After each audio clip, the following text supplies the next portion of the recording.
Halo semuanya, jadi di sini saya akan melakukan sebuah wawancara dengan tujuan memberikan edukasi tentang apa itu inflasi beserta kebijakannya. Jadi di sini saya sedang bersama Kakak Gina yang sudah bersedia memberikan waktunya untuk melakukan wawancara. Jadi Kak, pernah dengar kata inflasi nggak sih? Pernah Apa nih yang Kakak pikirkan kalau mendengar kata inflasi? dengarnya tapi nggak tahu artinya. Kalau begitu izin saya jelaskan ya Kak. Jadi inflasi merupakan keadaan di mana peredaran suatu uang lebih besar dibandingkan jumlah barang yang tersedia. Inflasi terjadi secara terus-menerus dan dalam waktu tertentu. Nah, jika kenaikan harganya itu hanya terjadi pada satu atau dua barang saja, itu tidak dapat dikatakan sebagai sebuah inflasi, kecuali jika kenaikan harganya itu mempengaruhi kenaikan harga barang-barang lainnya. Indonesia sendiri pernah mengalami hiperinflasi pada tahun 1965 dengan angka presentasinya itu mencapai lebih dari 500%. Maka dari itu, pemerintah saat itu memberlakukan kebijakan redenominasi, yaitu penyederhanaan mata uang dari Rp1.000 menjadi Rp1. Berdasarkan tingkat keparahannya sendiri, inflasi itu dibedakan menjadi 4. Yang pertama inflasi ringan, 10 kurang dari 10%, inflasi sedang 10-30%, inflasi berat 30-40%, dan dikatakan hiperinflasi apabila mencapai 100%. Penyebabnya sendiri, inflasi dibedakan menjadi 2. Yang pertama adalah cost push inflation, yaitu inflasi yang terjadi karena kenaikan harga barang produksinya. Yang kedua adalah demand pull inflation, terjadi akibat kenaikan permintaan dibandingkan jumlah penawaran yang ada. Untuk mencegahnya sendiri, kebijakan yang diberlakukan itu ada 2 nih Kak, kebijakan fiskal dan juga kebijakan moneter. Kebijakan moneter merupakan kebijakan di mana bank sentral suatu negara menaikkan serta menurunkan tingkat suku bunga agar dapat menghentikan laju peredaran uang yang ada. Kebijakan moneter itu dibagi lagi menjadi 3, kebijakan diskonto, kebijakan kredit selektif, dan juga open market policy. Nah, kebijakan diskonto sendiri merupakan kebijakan menaikkan dan menurunkan tingkat suku bunga. Sedangkan open market policy merupakan kebijakan yang dilakukan suatu bank sentral dengan cara menjual atau membeli surat-surat berharga. Sedangkan kebijakan kredit selektif merupakan kebijakan di mana pemerintah atau bank sentral memberikan izin atau tidaknya terhadap penggunaan sebuah kredit. Sedangkan kebijakan fiskal merupakan kebijakan di mana pemerintah melakukan pengawasan atau mengontrol pendapatan, pengeluaran, serta anggaran negara. Kebijakan fiskal sendiri itu dibedakan menjadi 2, kebijakan fiskal ekspansif dan kebijakan fiskal kontraktif.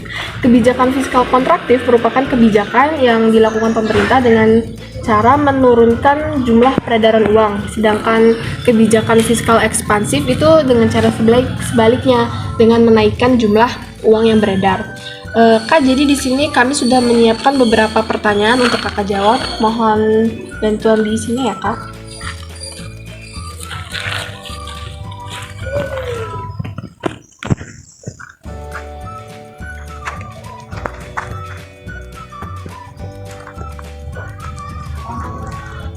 Sudah. Terima kasih Kak atas waktunya. Halo Kak, permisi. Mohon maaf, meminta waktunya sebentar. Jadi perkenalkan, nama saya Faisal Safiaji dari SMA Subardur. Jadi di sini kami mendapatkan tugas untuk memberikan edukasi mengenai inflasi beserta kebijakan yang dapat dilakukan. Nah, sebelum itu apa yang ada di pikiran Kakak tentang inflasi? Menurut saya inflasi itu penurunan nilai mata uang. Oke, terima kasih. Nah, jadi seperti yang Kakak bilang tadi, inflasi adalah kenaikan harga barang dan jasa secara umum dan terus-menerus dalam jangka waktu tertentu. Kenaikan harga dari satu atau dua barang saja tidak dapat disebut sebagai inflasi, kecuali bila kenaikan itu meluas atau mengakibatkan kenaikan harga pada barang lainnya. Berdasarkan tingkat keparahannya, inflasi dibedakan menjadi 4. Yang pertama ada inflasi ringan, yaitu jika kurang dari 10%. 10-30% itu dikatakan sebagai inflasi sedang dan berat, yaitu yang mencapai 30-100%, dan hyperinflasi jika lebih dari 100%. Nah, Indonesia sendiri pernah mengalami hyperinflasi pada tahun 1965 karena peredaran 3 jenis mata uang yang beredar di Indonesia. Nah, untuk itu pemerintah saat itu melakukan penyederhanaan nilai rupiah atau redenominasi, yaitu menurunkan nilai mata uang dari 1.000 rupiah menjadi 1 rupiah. Berdasarkan penyebabnya, inflasi terjadi karena 2 hal. Pertama adalah kenaikan jumlah permintaan terhadap barang sedangkan penawarannya rendah, disebut dengan demand pull inflation, dan terjadi karena kenaikan harga produksi atau cost push inflation. Terdapat 2 kebijakan yang dapat dilakukan untuk mengatasi inflasi, yaitu kebijakan moneter dan fiskal.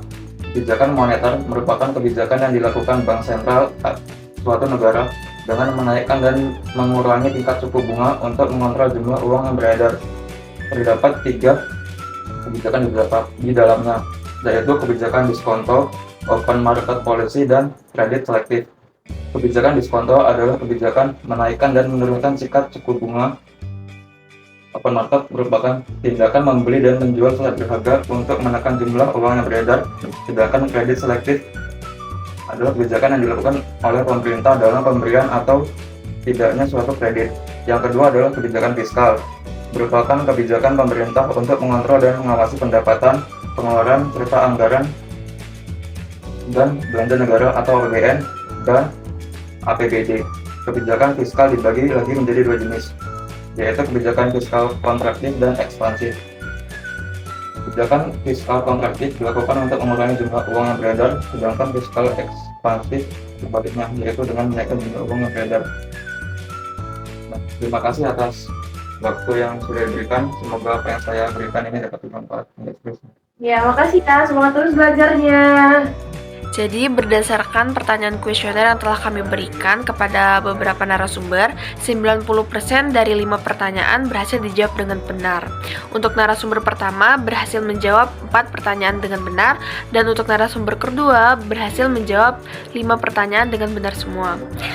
Kesimpulannya, edukasi yang telah kami berikan tentang pengertian kebijakan serta penyebab inflasi dapat dipahami dengan mudah oleh kedua narasumber. Sekian dari kami. Terima kasih.